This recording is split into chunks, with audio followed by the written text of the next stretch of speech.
آج کل کچھ بدتمیز لوگ پیدا ہو گئے یوٹیوب پہ جنہوں نے نہ کسی بزرگ کو چھوڑا، نہ صحابہ کو چھوڑا، نہ تابعین کو۔ اللہ اکبر اللہ اکبر۔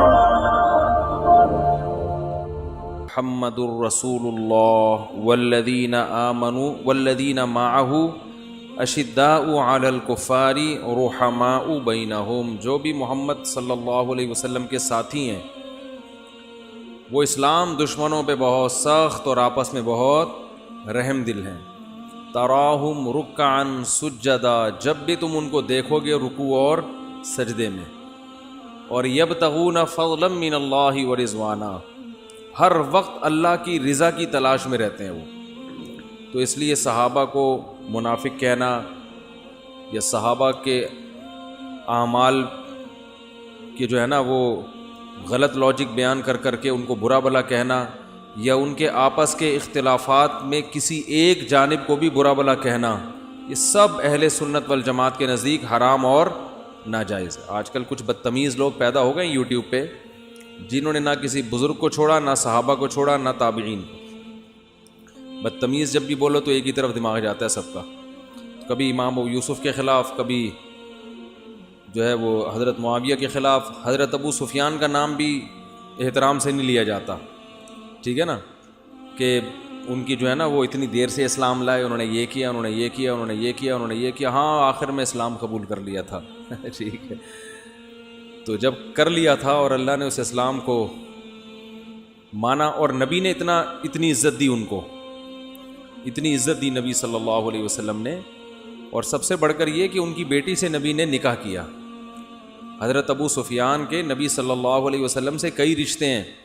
ایک رشتہ عرب کے سردار تھے، حدیث میں آتا ہے خیارکم فی الجاہلیت خیارکم فی الاسلام، جو جاہلیت میں بہتر تھے اسلام میں بھی وہی سب سے بہتر۔ تو جاہلیت میں بھی عرب کے سردار ابو سفیان تھے، تو اس حدیث کی روشنی میں اسلام میں بھی ان کا درجہ کم نہیں ہے۔ دوسرا ان کا نبی صلی اللہ علیہ وسلم سے رشتہ داری، حدیث میں آتا ہے ان احق ما اکرم بہ الرجل ابنتہ او اختہ، سب سے زیادہ قابل احترام وہ ہے، ابو داؤد کی روایت ہے، کہ جس کی بیٹی یا بہن تمہارے نکاح میں ہو۔ تو ابو سفیان کی بیٹی نبی صلی اللہ علیہ وسلم کے نکاح میں تھی یا نہیں تھی؟ تو اس لحاظ سے بھی نبی کے لیے جب قابل احترام ہوئے تو ہمارے لیے تو بطریق اولا، یہ رشتہ بھی حضرت ابو سفیان سے۔ اور تیسری بات، حضرت ابو سفیان نے جو اسلام کے خلاف جنگیں لڑی ہیں اسلام لانے سے پہلے، اسلام لانے کے بعد اس کی تلافی کی ہے اپنی اس غلطی کی، اور پھر اسلام کے حق میں بڑی جنگیں لڑی ہیں۔ تاریخ کا ایک حصہ بیان کیا جاتا ہے بغض صحابہ میں، دوسرے حصے کو چھپا لیا جاتا ہے، ٹھیک ہے نا۔ یہ حصہ تو بیان کیا جائے گا، یہ کیا، دیر سے ایمان لائے۔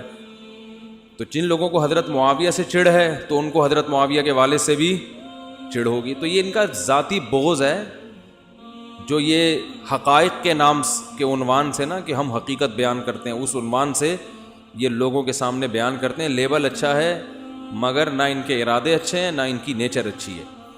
تو حضرت ابو سفیان رضی اللہ تعالیٰ عنہ نے بہت جنگیں لڑی ہیں بعد میں اسلام کے دفاع کے لیے، بہت قربانیاں دی ہیں۔ حضرت معاویہ نے بہت قربانیاں دی ہیں اسلام کے دفاع کے لیے۔ باقی صحابہ تھے، ان کا گھر کا مسئلہ تھا، آپس کا اختلاف تھا۔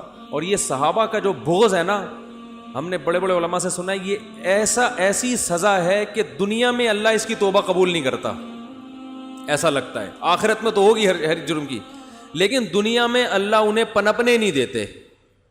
جن تحریکوں کے بانیوں نے صحابہ کے خلاف لکھا وہ تحریکیں نہیں پنپ پائی ہیں آج تک۔